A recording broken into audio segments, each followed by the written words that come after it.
El gölü yox, bəlkə Şah gölü düzdür, amma hansı Şahın gölü? Şah gölü Həsən padişahımızın xanımı üçün qurduğu bir göldür. Şah İsmailin nənə dədəsi olan Həsən padişahımız ki, təəssüflə siz onu Uzun Həsən adı ilə tanıyırsınız. Həsən padişahımız Türkiyənin Trabzon bölgəsindən gözəl bir xanımla evlənir. Trabzon güvərtili bir yerdir və bu xanım özünü Təbrizdə qərib hiss eləməsin deyə Həsən padişahımız Liğvan çayından yeraltı qənoları ilə su çəkib gətirib və Şah gölünü qurur.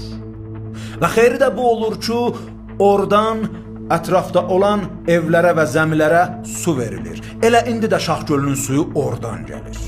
Və bu xanım Məsih dinli bir türk imiş deyə 2 dənə də kilsə tikir şəhərdə. Və bu da bizim böyükdən kiçigimizə qədər qadınlarımıza, xanımlarımıza necə dəyər verdiyimizi göstərir. Həsən padişah Səfəvidən öncə yaşayan Ağqoyunlu İmperatorluğunun başçısı, yəni rəhbəri olmuşdu. Ağqoyunlu İmperatorluğunun hansı ölkələr hakimiyyətinin altından keçibləri sizə saylayıram ki, indi hər birisi özünə görə məmləkət olublar.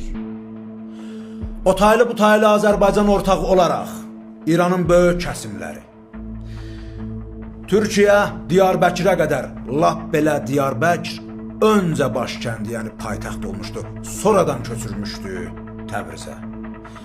Əraq, Gürcüstan, Ermənistan və Pakistan, Suriyə, Əfqanistanın da böyük kəsimləri bunların hakimiyyətinin altından keçiblər.